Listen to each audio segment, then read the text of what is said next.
ప్రతి సందర్భం ప్రత్యేకం, ప్రతి సంబరం శాశ్వతం. మీ one stop shopping destination Mysore Saree Udyog. నమస్తే రమ్మగారు. నమస్తే చెయ్య. రమ్మగారు, మనకి తొలి ఏకాదశి వస్తుంది. మరి ఏకాదశి యొక్క విశిష్టత, ఆ రోజు అనుసరించాల్సిన విధి విధానాలు ఇంకొకసారి మాట్లాడుకో. తొలి ఏకాదశి అంటే దేవశయని ఏకాదశి అంటారు. శయనైకాదశి దీని పేరు. విష్ణుమూర్తి ఈరోజు శయనంలోకి వెళ్తాడు, ఆయన పడుకుంటారని చెప్తారు. అయితే విష్ణుమూర్తి పడుకుంటాడు అంటే మానవులకి నిద్రాకాలాలు పెరుగుతాయి, రాత్రిళ్ళు పెరగటం మొదలవుతుంది. మామూలుగా మనం చెప్పుకుంటామా, వర్షం అవునవును. శీతాకాలం రాత్రిళ్ళు పెద్దవవుతాయి. ఇప్పటి నుంచి నిద్రా సమయం పెరుగుతుంది, ఇది లెక్క. అయితే ఉత్తరాయణ పుణ్యకాలం అని మనం ఎక్కడి నుంచి చేసుకున్నాము, జనవరి 15వ తారీఖు మకర సంక్రమణ నుంచి ఇక్కడ దాకా ఉత్తరాయణం అని చెప్పుకున్నాం. అవును. మహాద్భుత చరిత్రుడైనటువంటి భీష్మ పితామహుడు కూడా ఉత్తరాయణం వచ్చేదాకా ప్రాణాలు నిలిపి ఉత్తరాయణంలో ప్రాణం త్యజించాడు ఆయన. అవును. అంత పుణ్యకాలమైన ఉత్తరాయణం కంటే ఆటే పుణ్యకాలం కాదు, దేవతల నిద్రా సమయం అని చెప్పబడే ఈ దక్షిణాయన కాలంలో వస్తుంది ఇది తొలేకాదశి. ఇక్కడి నుంచి దక్షిణాయన మొదలవుతుంది. కానీ ఇప్పుడు ఎక్కువ ఉపాసనలు, ఎక్కువ పూజలు, ఎక్కువ పండుగలు కనపడతాయి మనకి. మన పండుగలన్నీ ఇప్పుడే కదా, తొలి ఏకాదశితో మొదలు ఎన్నో పండుగలు ఈ తొలి ఏకాదశి అని చెప్పడంతో ఇక్కడి నుంచి మనకి దేవతల నిద్రాకాలం. అందుకని ఉపాసన పెంచాలి, విధానాలు మారాలి, నిద్రా సమయం పెరుగుతుంది, ఇది లెక్క. అయితే తొలి ఏకాదశి అంటే ఏకాదశి ఎవరు? ఏకాదశి మురాసురుడితోటి విష్ణుమూర్తి యుద్ధం చేస్తూ అలిసి ఒకంత విశ్రాంతి తీసుకునే సమయంలో మురాసురుడు విజృంభించి మీదకొస్తే అతనిని ఎదుర్కోవడానికి విష్ణుమూర్తి శరీరంలోంచి బయటకు వచ్చినటువంటి స్త్రీ శక్తి స్వరూపమే ఏకాదశి. అందుకని ఏకాదశి నాడు ఉపవాసం ఉంటే విష్ణు ప్రీతికరము అని చెప్తాను. విష్ణువుని రక్షించింది ఆ శక్తి, ఆయనదే, ఆయనలోంచే పుట్టింది. ఆయన విశ్రమించినప్పుడు ఆయనలోంచి పుట్టింది బయటికి. అయితే ఈ మురాసురుడు బియ్యంలో దాక్కున్నాడని అందుకని ధాన్యం తినకూడదు ఈ రోజున అని ఒక పద్ధతిని పెట్టారు. అందుకని ఉపవాసం కింద పెట్టారు. ఖచ్చితంగా ఈ రోజున అన్నం తినకుండా ఉండాలి అని. అన్నానికి భిన్నం ఏదైనా ఓపిక లేని వాళ్ళు తినచ్చు. మనకి ఆరోగ్యరీత్యా కూడా ప్రతి నెల ఒక 2 లేదా 4, 5 రోజుల పాటైనా మనం ఆహార స్వీకారం చేయకుండానో లేదా ఆహారం తక్కువగా తీసుకునో గనక ఉంటే ఆరోగ్యానికి మంచిది. ఓకే. ఏకాదశి అంటే ఏం చేస్తాం, ఏకాదశి రోజంతా ఉపవాసం ఉండి ఆహార స్వీకారం తగ్గించుకుని ఏదైనా పళ్ళో ఫలమో తింటాము, మన నీళ్ళు ద్రవ పదార్థాలే తీసుకుంటాము. ద్వాదశి నాడు తెల్లవారి పారణ చేస్తాం, ద్వాదశి పారణ భోజనం తీసుకుంటాం.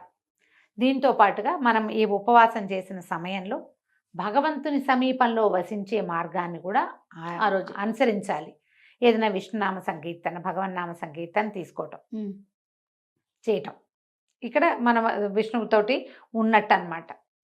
మర్నాడు ఉదయం ఎవరినైనా ఒక బ్రాహ్మణుడినో ఓ ముత్తైదువునో మనకు అవకాశం ఉంటే వారిని భోజనాన్ని పిలిచి వారికి భోజనం పెట్టి తర్వాత మనం భోజన స్వీకారం చేస్తే మంచిది. ద్వాదశి పారాయణకి రమ్మని ఎవరైనా పిలవచ్చు మీకు అవకాశం ఉంటే. అవకాశం లేకపోతే మనం వంట చేసుకుని మనమే దేవుడికి నివేదన చేసుకుని మనమే భోజనం చేసి ఎవరికైనా ఏమంటారు మనం పొత్తర్లు ఇవ్వటము, మోయనివ్వటము, తర్వాత దాన్ని స్వయం పాకం ఇవ్వడము మంచిది చేయగలిగితే. ఇది ఈ కాలంలో కుదరాలి కదా. సమీపంలో ఎవరైనా దేవాలయం ఉండి అర్చకులు ఎవరైనా దొరికినా, మీకు దగ్గరలోనే బ్రాహ్మణులు ఎవరైనా దొరికినా, లేదా నేను అవన్నీ చేయలేను, నాకు వాటి మీద నమ్మకం లేదు, ఎవరో ఒకరికి భోజనం పెట్టండి. అది మనం చేయగలిగిన పని కదా, చేస్తే మంచిది. ఇప్పుడు ఈ కాలంలో ఇక్కడి నుంచి మొదలుపెట్టి, ఎప్పుడు తొలి ఏకాదశి నుంచి మొదలుపెట్టి కార్తీక శుద్ధ ఏకాదశి, ఉత్థాన ఏకాదశి దాకా, అంటే ఇప్పుడు శయనైకాదశి, అది ఉత్థాన ఏకాదశి, 4 నెలల కాలాన్ని చాతుర్మాస్యంగా చెప్తారు. ఈ చాతుర్మాస్య దీక్షలో మనకి గురువుగారు చాలామంది, జిఎస్ స్వామి వారు చాతుర్మాస్య దీక్షలో ఉన్నారు అని చెప్తాం కదా. అవునండి. మన శృంగేరి పీఠాధిపతి చాతుర్మాస్య దీక్షలో ఉన్నారని. చాతుర్మాస్య దీక్షలో ఉన్నప్పుడు వారున్న ప్రదేశం నుంచి వేరే చోటకు వెళ్ళి ఎక్కడికి ప్రయాణాలు చేయకూడదు, ప్రయాణం చేయకుండా ఉంటారు. ఎందుకంటే ఇది వర్షాకాలం వస్తుంది, ఈ కాలంలో ప్రయాణాలు మంచివి కాదని పాత రోజుల్లో ఈ నియమం పెట్టి ఉండొచ్చు. మామూలు మనలాంటి వాళ్ళు కూడా చాతుర్మాస్యం చేసుకోవచ్చు. చాతుర్మాస్యం ఈ 4 నెలలు విష్ణువుని పూజించే విధానం. రోజు విష్ణుమూర్తికి అభిషేకం చేయటం ముక్తి లభిస్తుందట.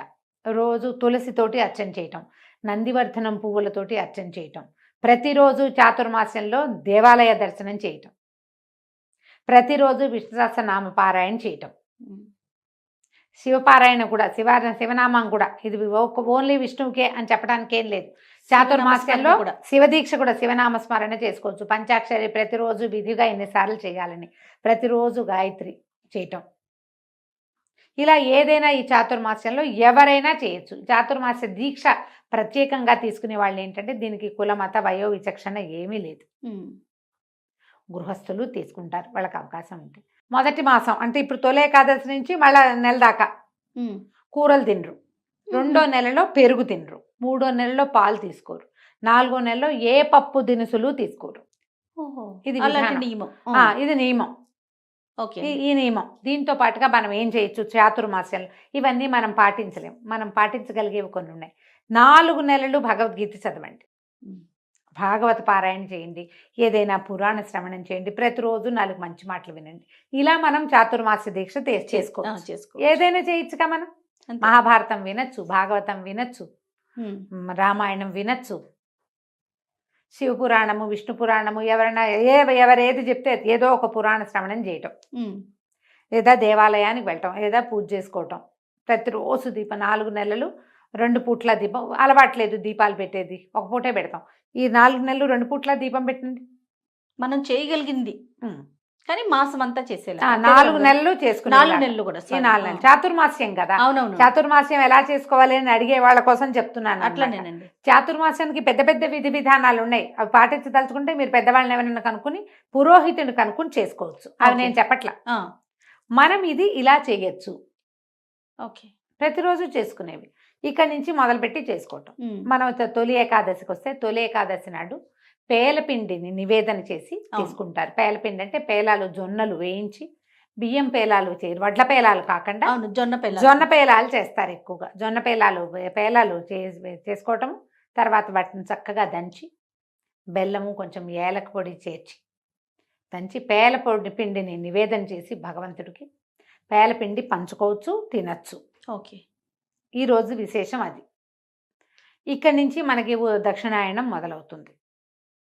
ఇది ఎప్పటిదాకా ఉంది? మళ్ళా జనవరి దాకా, జనవరి 15వ తారీఖు దాకా ఈ దక్షిణాయనం నడుస్తుంది. ఈ లోపల ఇప్పుడు ఈ మాసం అయిపోగానే శ్రావణం వస్తుంది. శ్రావణం అంతా పూజలు. తర్వాత భాద్రపదంలో మొదటి 9-10 రోజులు మనం గణపతిని ఆరాధిస్తాం. తర్వాత పితరులని ఆరాధించే 15 రోజులు వస్తాయి, ఆరాధన. అక్కడి నుంచి మళ్ళా ఇది వస్తుంది, ఆశ్వీజ మాసం వస్తుంది. అమ్మవారి కోసం 10 రోజులు సేవించుకుంటాం. ఆశ్వీజం వెళ్ళేసరికల్లా కార్తీక మాసం, ఆ తర్వాత మార్గశిర విష్ణు మాసము వచ్చేస్తాయి. అంతా ప్రతి నెల ఏదో ఒక పూజా విధానంగానే ఉంటుంది. ఎవరెవరు ఎంతెంత చేయగలిగితే అంతంత చేయటం. చాతుర్మాస్యం అందరూ చేయొచ్చు అని చెప్తున్నాను కదా. ఒకవేళ మాంసాహారం తీసుకునే అలవాటు ఉన్న వాళ్ళు ఉంటే కనుక మీరు భగవదారాధనలో ఉండదలుచుకుంటే ఈ 4 నెలలు తినడం మానేయచ్చు. ఓకే, అది కూడా ఒక నియమం. తర్వాత కార్తీకంలో కూడా తినము, ఇన్ని నెలలు తినకుండా ఉండలేమంటే అది మీ ఇష్టం. అది ఎవరెవరి విచక్షణ బట్టి, అవకాశాన్ని బట్టి చేసుకోవచ్చు. విష్ణువారాధనకి ఉత్తమమైన కాలంగా చెప్తారు ఈ 4 నెలలు. తర్వాత స్వామివారిని నిద్రలేస్తారు. అంటే ఇప్పుడు తులసితో అర్చన చేయొచ్చా, తులసి కొయ్యకూడదు, అలాంటివేవో 2-3 వచ్చినాయి నాకు ప్రశ్నలు వచ్చినాయి, మెసేజ్లు వచ్చినాయి. అర్చన కోసం కోసుకోవచ్చండి, ఆ అనుమానం ఏం లేదు. మనము తులసితోటి ఏం చేస్తాం జయ? జనరల్గా అంతే కదండి, అర్చనే కదా చేస్తాం. అర్చన కోసం తులసి కోసుకొని అర్చన చేసుకోవచ్చు. అవకాశాన్ని బట్టి చేసుకోండి. ఈ తొలి ఏకాదశి నాడు ఉపవాసం ఉండటం, మర్నాడు వచ్చే ద్వాదశి నాడు పొద్దునే ద్వాదశి పారాయణ చేసుకుని ఎవరికైనా భోజనం పెట్టడం, ఏదైనా మీ అవకాశాలను బట్టి దేవాలయ దర్శనం చేసుకోవడం. ఏకాదశి నాడే చాలా హడావిడిగా ఉంటాయి దేవాలయాలన్నీ. మీ అవకాశం దేవాలయానికి వెళ్ళలేకపోతే ఇంట్లో భాగవతమో, భారతమో, భగవద్గీత స్వయంగా చదువుకోండమ్మా. వినడం మంచిది, ఎప్పుడు కూడా వినటం మంచిది. మీకు అవకాశం ఉండి చదవగలిగి ఉంటే స్వయంగా చదవండి, అది ఇంకా మంచిది కదా. అది ఇంకా చాలా అంటే చాలా మంచిది, మరీ మంచిది. చేయండి అట్లా. అవకాశం ఉన్నవాళ్ళు ఏకాదశులు సంవత్సరం అంతా చేసుకోవచ్చు. ఓకే, చాతుర్మాస్యంలోనే ఏకాదశులు చేస్తాం అని పెట్టుకుంటే ఇవి కూడా 8 ఏకాదశులు వస్తాయి కదా, ఇవి వస్తాయిగా. అవకాశాన్ని బట్టి ఈ ఏకాదశులైనా కూడా మీరు నియమంగా ఉండి చేసుకోవచ్చు. అన్నం తినకూడదు. అంతే. ఏదైనా మాత్రలు వేసుకునే వాళ్ళు, బీపీ షుగర్ లాంటి వాళ్ళు ఉన్నవాళ్ళు కొంచెం ఏదైనా ఫలహారం తీసుకోవచ్చు. ఒకవేళ గర్భవతులు, పిల్లలకి పాలిచ్చేవాళ్ళు, నాకు 4వ నెల నేను చేయొచ్చా, 3వ నెల నేను చేయొచ్చా, ఇవి అడగండమ్మా, చెయ్యొద్దు. ఏకాదశి ఉపవాసం మాత్రం ఉండపోకండి. మీకు అవసరమైన ఆహారాన్ని తీసుకోండి. అనారోగ్యంతో ఉన్నవాళ్ళు, మంచం మీద ఉన్నవాళ్ళు, బాలింతలు, చంటి పిల్లలు, తల్లులు, వీళ్ళని బలవంత పెట్టకండి. అత్తగారులు, భర్తలు మీరు చేయగలిగితే మీరు చేసుకోండి. మీరు కూడా ఏకాదశి ఉండాల్సిందేనని అనద్దు. కనీసం భగవన్నామ స్మరణ చేయించండి. దేవుడికి దీపం పెట్టించండి. దీపం పెట్టుకోవచ్చు. నియమం ఎంత మటుకు కొన్ని నియమాలైనా పెట్టుకోవచ్చు. ఏదన్నా మంచిది చదువుకోవచ్చు. ఏ కృష్ణాష్టకమో చదువుకోవచ్చు, విశ్వాసనామం చదువుకోవచ్చు, 2 పూట్ల దీపారాధన చేయొచ్చు. అలాంటిది ఏదైనా నియమం పెట్టుకుని ముందుకు తీసుకెళ్ళండి. నేను ప్రెగ్నెన్సీ 7వ నెల, 6వ నెల చాలా మంది అడుగుతారు, 7వ నెల వచ్చింది నేను చేయొచ్చా, చేయకూడదు అని పక్కన చెప్తూనే ఉంటాం, మళ్ళీ అడుగుతారు. అడగండమ్మా. ఇప్పుడు ఈ సంవత్సరం కాకపోతే మరి తర్వాత ఏకాదశులు చేసుకోవచ్చు. అంతే కదా. దండం పెట్టుకోండి. ఈ అన్నం మానేయాలన్న గోల ఎందుకు? ఈ అన్నం మానేసి ఒకవేళ ఉండగలిగి మీరు ఏదైనా కొర్రలు తీసుకుంటాం, ఇంకోటి తీసుకుంటాం అంటే మీ ఇష్టం. చిన్న నెలల్లో ఉన్నవాళ్ళు, పెద్ద నెలలు వచ్చిన వాళ్ళు అలా ఆహారానికి అలమటించేలాగా జీవుడిని చేయకూడదు. ఎందుకంటే లోపల ఇంకొక జీవం ఉంది కదా, వాటిని అడగబోకండి. పెద్దవాళ్ళు కూడా ఓపిక కలిగిన వాళ్ళు ఉండండి. లేదా భగవన్నామస్మరణ చేసుకోండి. అదైనా కూడా ఉపవాసం కిందే వస్తుంది. రైట్. మీ అవకాశాన్ని బట్టి తొలి ఏకాదశి పర్వదినాన్ని జరుపుకోండి. రైట్ అమ్మగారు. నమస్తే. నమస్తే.